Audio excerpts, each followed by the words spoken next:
Chào tất cả mọi người, lại quay trở lại với video tiếp theo nha mọi người. Hôm nay mình lại đi quay xe trò keo đây mọi người. Giờ là xe đang bốc đây mọi người. Đây anh em đang làm đây mọi người. Rất là đông người. 3 cái máy cưa. Với trên này cũng có nhiều người đang bốc ở trên này đây mọi người.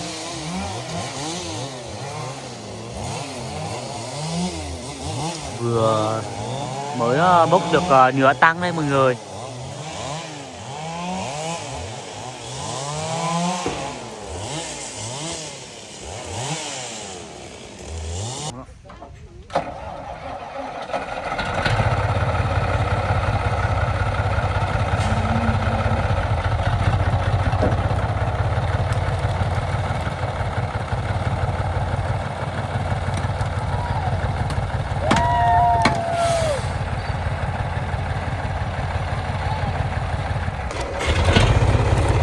Lại chạy tới đây mọi người.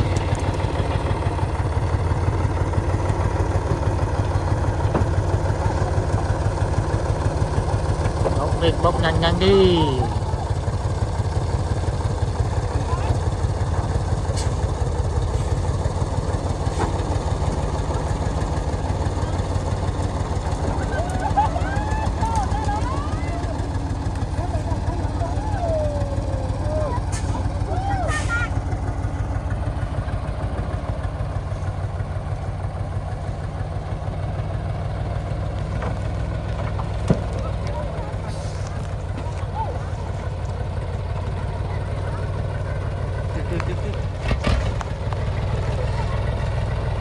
Giờ là lại dê lên đường dưới mọi người.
Lại tiếp tục bốc đây mọi người.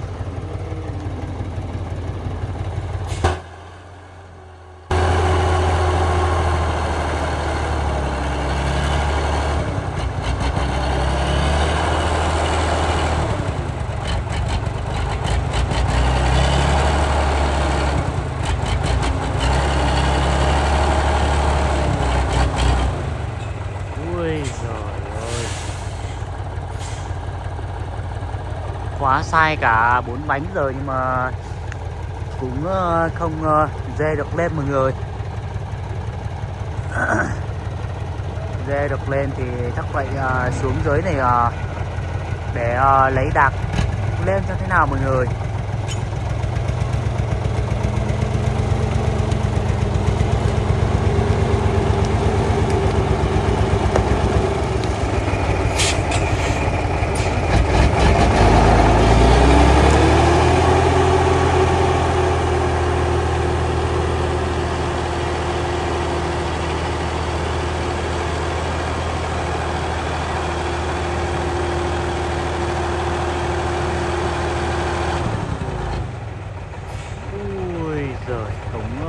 được đâu mọi người, do giờ nó nặng đầu mọi người.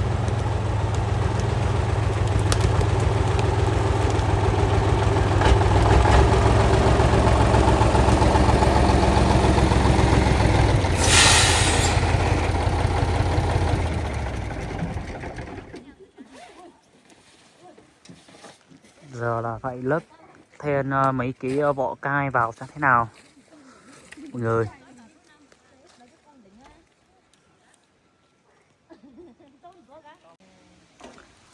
Đây giờ bác Tài lại lắc áo lắc vào mọi người.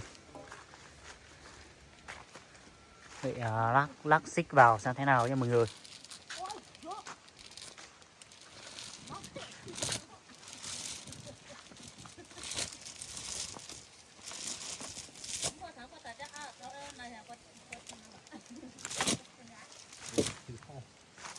Lắc áo rác vào là nó lên luôn mọi người. Cái chỗ này đường thì cũng không phải là trơn đâu mọi người, nhưng mà kiểu nó lên dốc nó bới đâu mọi người.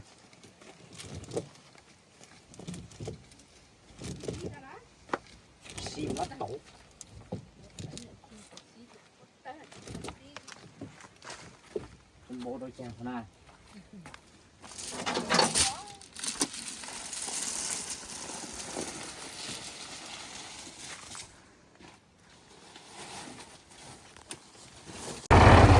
Đắc xong áo đắc đấy mọi người.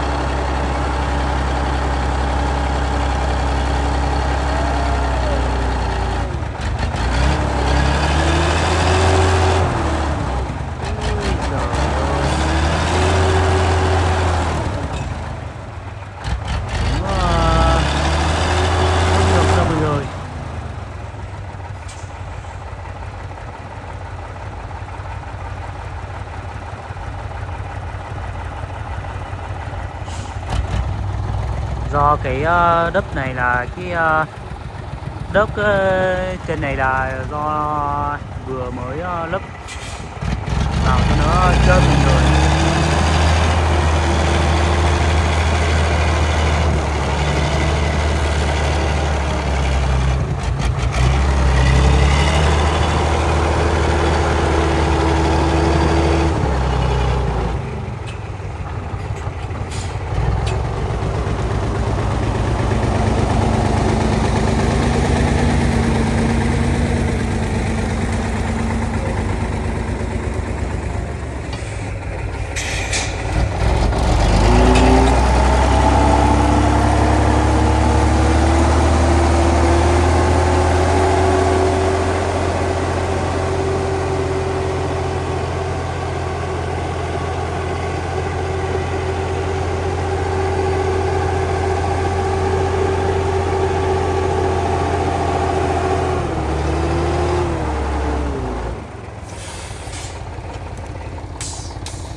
Đường trơn thôi mọi người, cũng là do nó hơi trơn mọi người.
sẽ lên cái tà ly đường đấy mọi người.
Cũng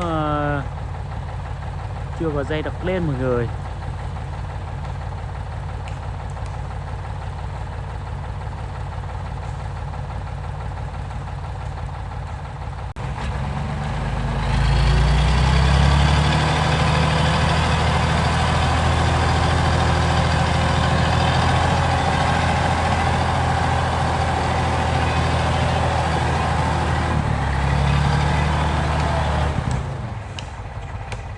Ui giời, lên luôn mọi người. Giờ là bóc xong rồi mọi người.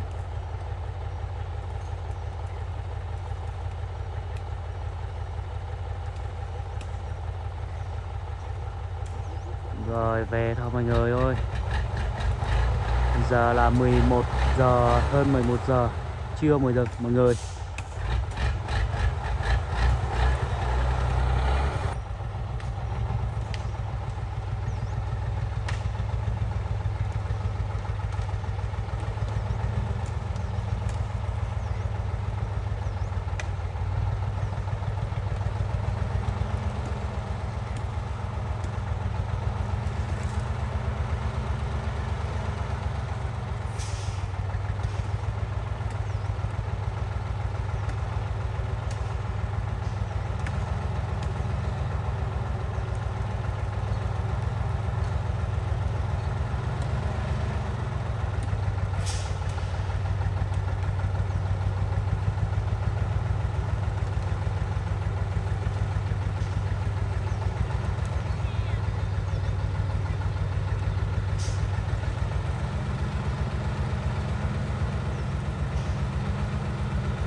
lại tháo áo giắc ra mọi người.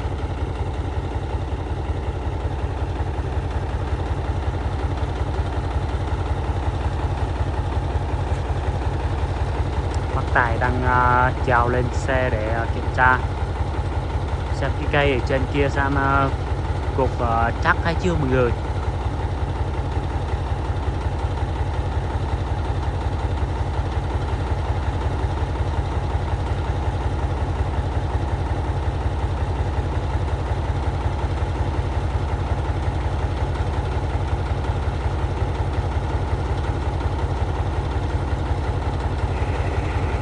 Rồi bác Tài chưa tháo áo lắc mọi người, chắc bác Tài phải đi đoạn nữa mới tháo mọi người.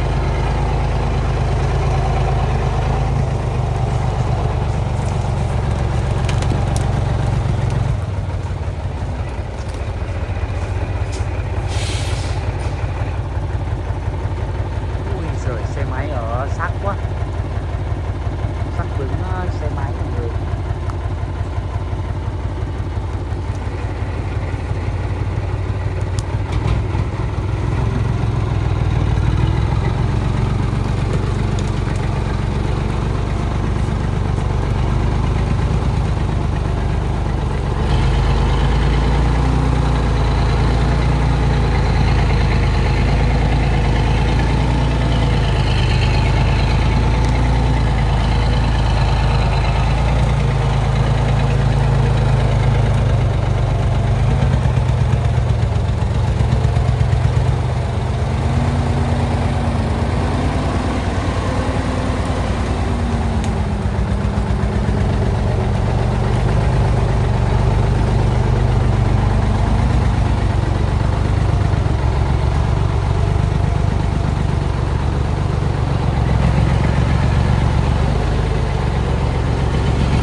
Ui giời, trại số 2 nha mọi người.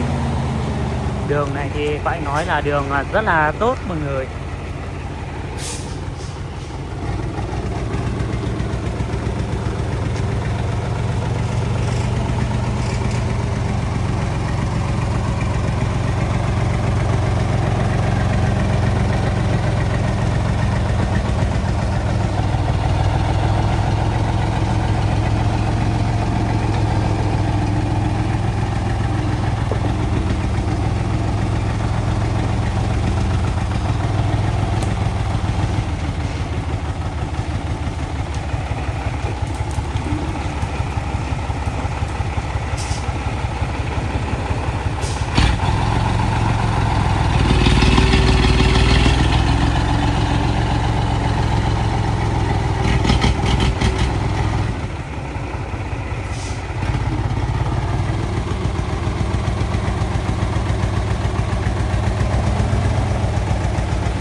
Rồi vậy là hôm nay mình xin kết thúc video tại đây nhé mọi người.